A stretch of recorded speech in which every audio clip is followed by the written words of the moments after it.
नमस्कार मित्रमैत्रिणींनो, मी विजया परब तुम्हा सर्वांचे स्वागत करते स्वामींची छत्रछाया या माझ्या यूट्यूब चॅनलवरती। आजचा विषय आहे देवाला नैवेद्य समर्पण। स्वयंपाक झाला की सर्वसाधारण सर्व घरात देवाला नैवेद्य दाखवायची प्रथा आहे किंवा काही घरात रोज नाही पण सणासुदीला कार्यप्रसंगी नैवेद्य दाखवतात। आपण देवाला नैवेद्य दाखवताना आधी एक पाण्याचा एक चौकोन काढतो, मग त्यावर ताट देवासमोर ठेवतो, मग खालील मंत्र म्हणून एक एक घास 5 वेळा देवाला भरवतो, मग 2दा ताटाभोवती पाणी फिरवतो। ओम प्राणाय स्वाहा, ओम उदनाय स्वाहा, ओम समनाय स्वाहा, ओम अपनाय स्वाहा, नैवेद्य समर्पयामी किंवा ब्राह्मणे स्वाहा असे म्हणून नैवेद्यामध्ये पाणी समर्पयामी म्हणत पाणी सोडावे। हे आपण पूर्वापार करत आलो आहोत, पण असे करण्यामागे मुख्य कारण काय आहे? मी याचा शोध घेण्याचा प्रयत्न केला। मला जे माहिती झालं ते मी तुमच्याजवळ व्यक्त करतो। नुसते अंधानुकरण नको। नैवेद्य देवाला रोज दाखवावा। जितक्या वेळा आपण अन्न ग्रहण करतो तितका वेळा आपल्यामध्ये असणाऱ्या चैतन्य स्वरूपाला दाखवायचा आहे। पूर्वी मातीच्या जमिनी शेणाने सारवलेल्या असायच्या, त्यामुळे जेवायला बसण्याअगोदर साधारण ताटरहित एवढ्या चौकोनाला पाणी फिरवून जागा साफ करायची। ताटाभोवती रांगोळी काढायची, कारण काही जीवजंतू त्याच्या आजूबाजूला फिरू नयेत म्हणून।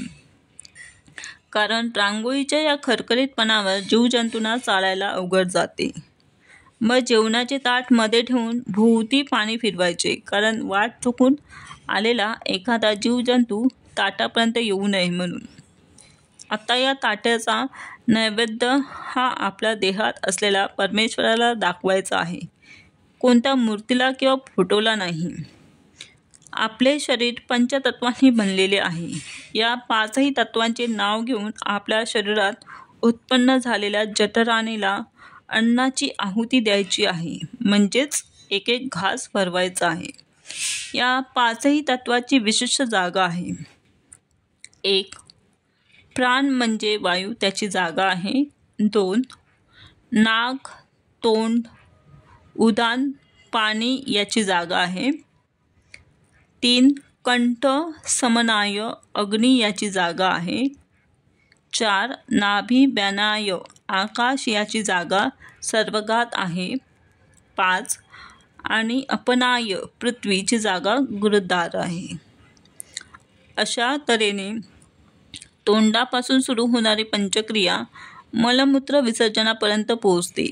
अन्नग्रहण ते विसर्जन हे सर्व कार्य निर्विघ्न पार पडावे यासाठी हे मंत्र उच्चार आहेत।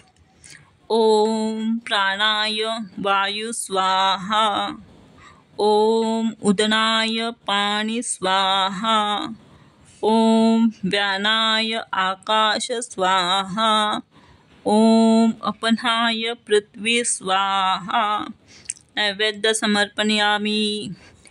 हा मंत्र आपण 2दा म्हणतो। याचे कारण असे आहे, ताटात वाढलेला पदार्थ संपला की आपण पुन्हा वाढतो ना किंवा घेतो ना, तर दुसऱ्यांदा मंत्राचा उच्चार ही विचारणा आहे, अजून काही हवे आहे का अशी। आणि सरतेशेवटी आपण नैवेद्याला पाणी सोडतो, म्हणजे आता काही नको, जेवण पूर्ण झाले। भोजन करणे हा एक यज्ञ आहे। आता मला सांगा, अंधानुकरण करत आपण आपल्या शरीरात सदैव असणाऱ्या भगवंताला उपाशी ठेवत होतो इतके दिवस। हृदयातील भगवंत राहिला हृदयातून उपाशी। हा भगवंत आहे म्हणून आपले अस्तित्व आहे। आपण करत नसलेल्या अनेक क्रिया तो करत असतो। आपल्या श्वासामध्ये तो आहे। अन्न खाणे, पचन, पचलेल्या अन्नाचे पोषणासाठी लागणारे घटक तयार करणे, त्यातून रक्त निर्मिती आणि त्या संपूर्ण शरीराला पोचवणे आणि नको असलेल्या घटकांना मलमूत्राद्वारे बाहेर फेकणे, या 5 क्रियासाठी लागणारी उष्णता म्हणजे यज्ञ। या हवनासाठी लागणारा मुख्य घटक म्हणजे आपले अन्न। अन्न हे पूर्ण ब्रह्म आहे। त्याचा आदर केला पाहिजे. ताटात अन्नाचा एकही कण वाया घालवू नका. आपण जेवणाच्या आधी हा श्लोक म्हणतो. वदन कवळ घेता नाम घ्या श्रीहरीचे, सहज हवन होते नाम घेता पुकाचे.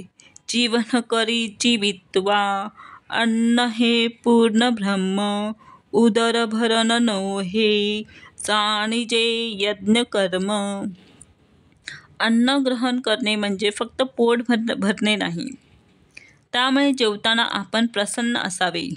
आजूबाजूचे वातावरणही प्रसन्न असावे, कारण हा एक यज्ञ आहे. एकदा जगद्गुरू शंकराचार्यांना एका व्यक्तीने प्रश्न केला, देवाला नैवेद्य का दाखवायचा? आम्ही जो नैवेद्य दाखवतो त्यातील काही देव खात नाही ना. ही त्या पदार्थात कुठला बदल होतो? मग नैवेद्य कशासाठी? नैवेद्य हे थोटांड नाही का? शंकराचार्य जराही विचलित झाले नाहीत.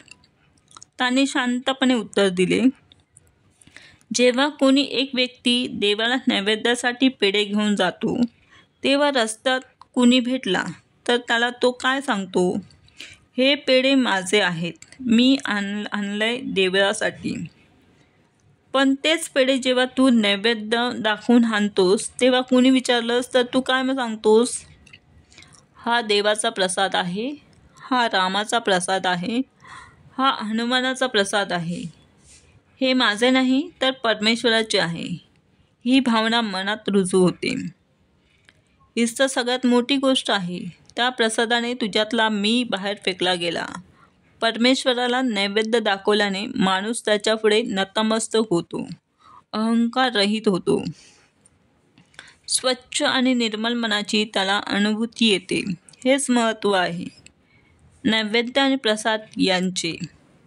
म्हणूनच नेहमी घरात काही गोडधोड केलं की सणासुदीला देवाला नैवेद्य दाखवण्याची प्रथा आपल्या संस्कृतीत आहे. देवाची आठवण सुखाच्या प्रत्येक प्रसंगी असावी, हा एक उद्देश तर आहेच, पण मीपणा नाश पावावा हा देखील उद्देशच आहे. श्री संतोष भाऊ यांच्या लेखनातून. श्री